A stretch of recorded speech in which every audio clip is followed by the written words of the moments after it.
Como falei, né, eu fiz uma apresentação um pouco mais simples do que o nosso colega. Falando com o professor na sala, na última aula que eu fui, eu acabei optando por dois temas, fiquei em dúvida em qual utilizar, depois eu escolhi Home of Things, por ser tecnologias dentro de casa. Hoje eu trabalho com startup de alocação temporada e essas tecnologias permeiam a gente em vários pontos de decisão. E eu fiz menos slides, mas vou tentar dissertar mais sobre cada ponto desse e como se interage. Tem várias tecnologias presentes, né, no meio que a gente pode implementar. Eu escolhi principalmente três para falar aqui para vocês, por achar que são mais acessíveis, duas mais acessíveis, na verdade, e uma mais distante, mas que seria muito bacana a gente poder ter no nosso dia a dia.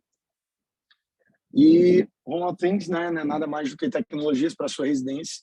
E hoje, quando a gente está falando sobre tecnologia, sobre interatividade, são vários pontos que, se a gente pensasse isso 5, 10 anos atrás, a gente jamais poderia prever que a nossa cama interagiria com a nossa televisão, com a iluminação do nosso quarto, o ar-condicionado, LEDs da nossa casa e uma série de outras coisas, até mesmo com a nossa geladeira.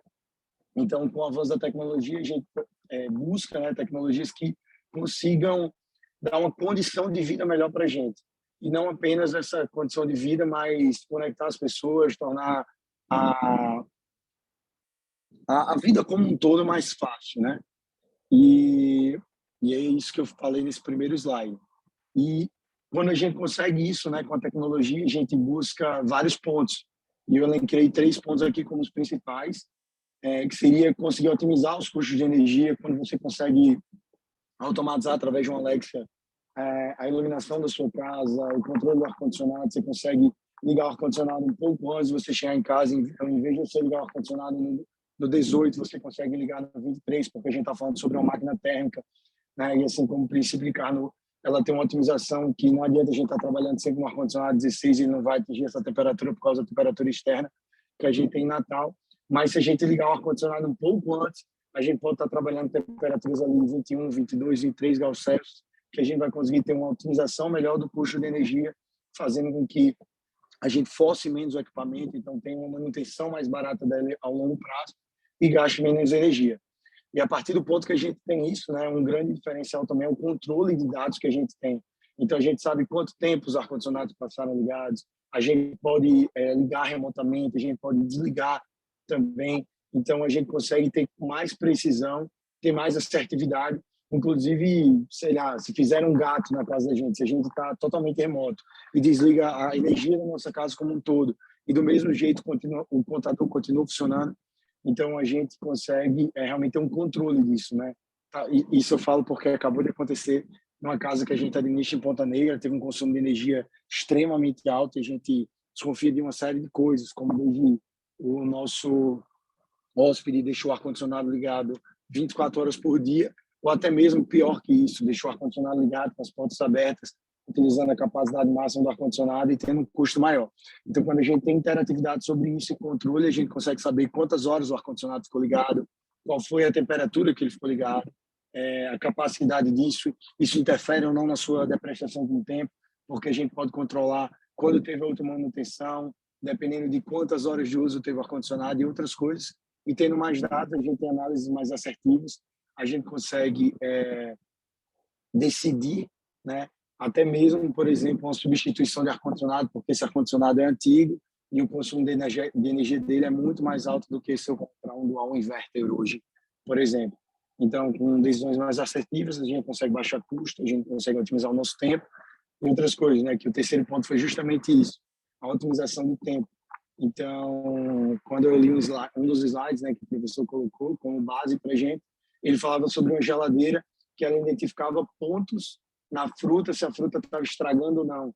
Então, isso otimiza o nosso tempo, né? A gente precisa ligar para ninguém para saber se tem laranja, se a laranja ainda está boa, ou sobre outros pontos também que falavam sobre Smart Kitchen, né, que seriam cozinhas inteligentes, traduzindo ao pé da letra, claro, que ele pode dizer tanto a capacidade que tem de um material como arroz, feijão e outra coisa, né, com a disponibilidade dele, como também a uma perecibilidade de uma fruta ou qualquer outro item dentro da minha geladeira. E aí eu elenquei, né, 6 coisas que foram grandes diferenciais para mim, quando eu li todo o material, apesar de ter escolhido apenas 3 delas para falar. E as 3 que eu escolhi foi justamente os robôs de limpeza, né, que é uma tecnologia mais acessível, a gente já deve ter visto na casa de um amigo ou outro, as plataformas de conexão e os revestimentos adaptados, né, que é o Adapted Surface. Na verdade, seria tipo...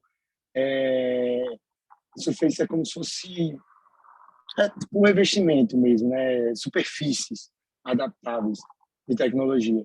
E aí eu elenquei, né, como eu estava citando aqui, robôs de limpeza, vaso inteligente, plataforma de conexão, academias inteligentes, cozinhas inteligentes. Sempre eles usam muito esse termo smart, smart, smart, e revestimentos adaptados, que foi a tradução que eu trouxe para Adapted Surface. Esses revestimentos adaptados, o que eu trouxe mais acessível para a gente é a parte dos smartphones, né? Não chegou ainda no Brasil, pelo menos eu nunca vi, mas eu já tinha visto sim uma propaganda da Samsung sobre telas, né, de QLED, que elas são flexíveis.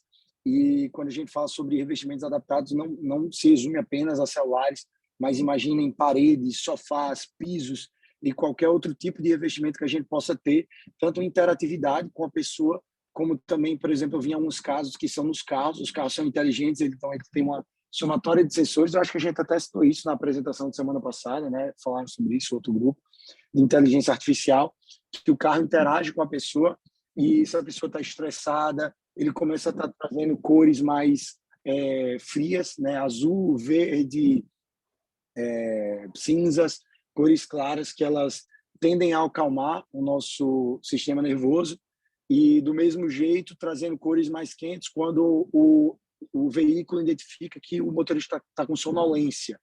Então, por ele estar com sonolência, isso é uma coisa que acontece muito comigo, inclusive eu viajo bastante dirigindo, eu tenho muito sono. Então, essa interface, né, esses revestimentos adaptados, seja ele uma tela realmente de QLED ou simplesmente LEDs luminosos que interajam com o usuário, ele faz com que tenham tecnologias que consigam realmente otimizar, né, e trazer mais segurança, mais tranquilidade, uma série de outras coisas. E eu trouxe um videozinho curto. Eu busquei sempre achar vídeos curtos que falassem sobre o tema como um todo. Eu só escolhi 2 vídeos. E esse é justamente uma propaganda, né, da Samsung sobre esse investimento. Ele mostra o celular, né, como seria os ângulos, né, e como traz. Então, óbvio, no celular é mais palpável, foi por isso que eu escolhi o celular, é claro, mas imagina isso na parede da sua casa, imagine você conseguir fazer isso com a televisão e ela tá virada para a cozinha ao mesmo tempo que está virada para a varanda ou a sala de estar e outras coisas. Então, traz uma série de outras aplicabilidades, como eu citei no próprio carro ou em outros pontos, e eu achei isso bem bacana mesmo. Vou voltar aqui para o slide. Robôs de limpeza, né, como eu estava falando, foi o item mais tangível e mais palpável que a gente poderia ter em casa, até porque esses robôs começam a partir de R$ 350 mais ou menos. E eu nunca tinha visto um, até ir na casa de um amigo meu, mais ou menos uns 8 meses atrás. E é bem bacana. E naquele momento que eu vi aquele robozinho, eu pensei mais como item, até mesmo luxo, eu nem tinha pesquisado qual era o preço. Mas depois eu comecei a parar para pensar sobre isso. E os pontos bacanas, né? Tipo assim, é o tipo de atividade que todo mundo foge em casa, né? A mãe manda varrer o chão, os pais e tudo mais, e ninguém quer varrer o chão, ninguém quer passar o pano, ninguém cata uma migalhinha quando você foi comer, sei lá, um fandangos ou alguma coisa que cai no chão, a pessoa deixa. Mas o fato é que esses itens são desgastantes para quem está fazendo, porque é uma atividade que você tem que se abaixar, se levantar. Então, quem tem problema de coluna já sofre mais por estar fazendo isso, principalmente passar o pano. E também é uma atividade que ninguém quer fazer, né? E esses mini robôs, eu testei aqui como mini amiguinhos, é muito legal porque essas migalhas fazem com que tenham mais insetos, né? Baratas, formigas, moscas e outras coisas. Então, mantém sempre a casa limpa. E é um item bem barato, né? R$ 350. Eu não sei a questão sobre tempo de vida, né? Tempo de utilização. Não sei a durabilidade disso, até porque, como eu falei, a primeira interação que eu tive com um objeto desse foi mais ou menos 8 meses atrás. E, tipo, não adianta pesquisar na internet, porque a pessoa fala, o fabricante diz uma possível data, mas você nunca sabe, né, se realmente vai estar funcionando durante esse tempo ou não. Mas eu achei um item de fácil acesso, bem barato e tipo, para mim é bem legal, né? Tipo, é uma automação bem diferenciada dentro da casa da pessoa. O último item que eu escolhi para falar sobre são as plataformas de conexão, a mais conhecida de todas elas, obviamente, é a Alexa da Amazon, mas tem alguns outros, como a Google Home, SmartThings, e é muito bacana porque são desde funções mais básicas, como eu citei no início da apresentação, de liga o ar-condicionado antes de chegar em casa, liga as luzes de casa e outras coisas, mas como pensar nisso de uma maneira diferente, né? Imagine que você tem um pet em casa e você sai durante o dia para trabalhar, mas só volta no início da noite e você não quer deixar as luzes ligadas na sua casa o dia inteiro para consumo energético, como eu estava falando no início da apresentação, mas você pode deixar ali a luz apagada da sua casa durante todo o dia, e antes de você chegar em casa, ali 17 horas, 17h30, quando começa a escurecer, ligar a luz para o seu pet, e ele não precisava ficar no escuro, ficar na ansiedade daquele momento, sem ninguém em casa, e várias outras coisas. Então, isso é uma aplicabilidade simples. Outra que eu citei foi como a do ar-condicionado, mas desde coisas mais complexas, como você está na sua empresa, você tem uma reunião para ter com um proprietário, com um fornecedor, o que seja, e antes de você chegar na série, você já liga os ar-condicionados, então quando ele chega, ele já vê um ambiente mais agradável, mais friozinho, ele vai entrar mais calmo, provavelmente, porque o calor tende a agitar mais as pessoas. Então, é óbvio, parece uma coisa mais supérflua, mas a verdade é que esses mini diferenciais mostram pensar fora da caixa, mostra que você está sempre se adaptando ao mercado, às tecnologias. Então, isso mostra um grande diferencial. No nosso segmento, o proprietário tem muito medo de um hóspede ir embora e deixar os ar-condicionados ligados. Então, tipo assim, se eu sei que a saída do hóspede foi na segunda-feira e chegou na segunda-feira à tarde, os ar-condicionados ainda estão ligados, então eu posso desligar remotamente esses ar-condicionados. E não só os ares, mas uma série de outros itens, como eu estava falando.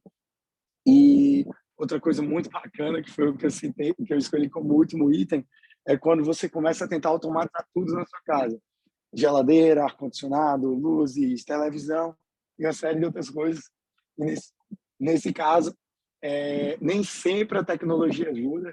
E eu lembro muito desse meme, né? Era uma propaganda, meio que virou um meme, virou uma resenha na internet depois, que uma companhia de um item bem mais antigo do que a fechadura eletrônica escolheu para tirar onda. É um vídeo bem curto também, de 30 segundos, que eu escolhi passar aqui para vocês. Não sei se vocês já viram, mas com certeza é uma boa brincadeira que eu escolhi antes de fechar o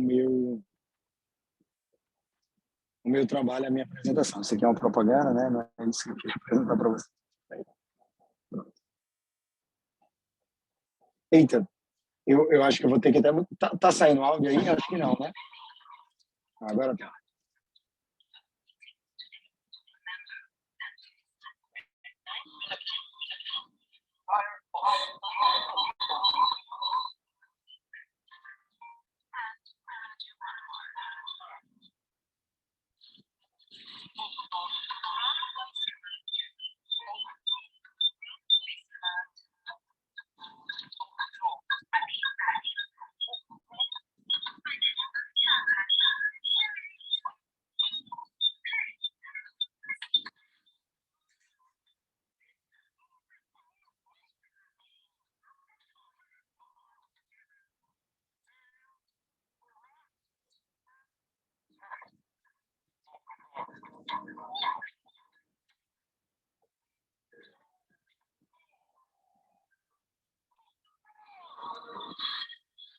Eu não sei se deu para entender a propaganda, mas resumidamente era um proprietário que utilizava tudo, né, de maneira automatizada. Vou até voltar aqui para explicar um pouquinho quanto ele faz tudo isso. E ele pede para fazer o café da manhã dele, ligar a TV, fazer um suco de fruta, um smoothie, né, que é a combinação de fruta e gelo, outras coisas. Pediu as agendas dele, quais são as reuniões que ele tem no dia, várias coisas. E quando ele pergunta o que é que ele tem no dia, ela fala que ele tem uma consulta no dentista para talvez fazer uma extração dentária. E aí ele vai fazer a extração dentária, e aí, devido ao inchaço na boca, ele começa a falar open the door, e a porta não consegue entender ele, né, de maneira inteligente, porque ele está com esse inchaço na boca. E isso é muito engraçado para mim, porque a gente nunca pensa as complicações que podem estar trazendo automação, mas, por exemplo, eu hoje ando sempre sem carteira, né? eu nunca ando mais carteira, então se não aceitar a Apple Wallet ou um Pix e tudo mais no estabelecimento, eu nem tenho mais dinheiro vivo. Tanto é que às vezes eu ando com algum dinheiro atrás da capinha do celular, e esse era o caso dele. Ele começou a fazer tudo de maneira tão automatizada que ele parou de andar com a chave de casa. E essa é a ironia, porque já que se algum dia acontecesse alguma coisa com a boca dele, ele não conseguiria realmente entrar dentro de casa. E aí essa foi a minha conclusão, né? Tipo, é importante você sempre buscar tecnologias que otimizem as nossas vidas, né? Nos façam viver melhor. E essas tecnologias têm que estar pensando em inclusão. Inclusão é um ponto importante. Se refere até à última apresentação do nosso colega, que falou sobre os carros, né, de bateria, a bateria, os carros elétricos, que tipo não adianta você ter um carro elétrico que seria extremamente benéfico para o meio ambiente, para a população mundial como um todo, mas esse carro custa 4, 3 vezes mais do que um carro convencional e se torna impossível a utilização do mesmo. Outro ponto seria a responsabilidade de segurança, porque à medida que tudo está conectado, corre o risco de vazar os dados, como o professor mesmo citou, um político, né, concorrendo a alguma coisa e os dados dele podem ser vazados, outra pessoa consegue abrir a porta da casa dele, ou uma série de outras coisas, então isso é bem perigoso. Então, esses 3 pontos, inclusão, responsabilidade e segurança, são primordiais no uso da tecnologia, e eu acho que sempre que a gente está desenvolvendo algo, tem que pensar principalmente nesses 3 pontos.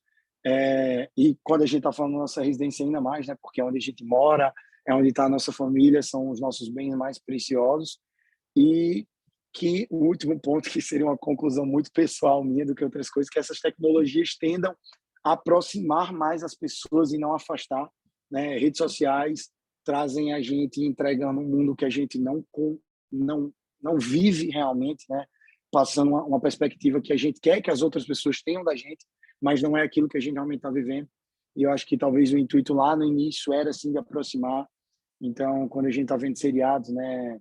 Até como, esqueci o nome dele agora, que tem no Netflix, muito bom, e pessoas, né, que trabalharam no Twitter, no Instagram, falam sobre isso, que tipo a tecnologia sempre pensava como ganhar mais, jamais em como tratar a população e outras coisas. Então, acho que é importante toda vida que a gente está pensando nessa tecnologia, sobre a interação, sobre a otimização das nossas vidas, que seja com inclusão, com responsabilidade, com segurança, que seja para aproximar pessoas e não para afastar. É isso, professor.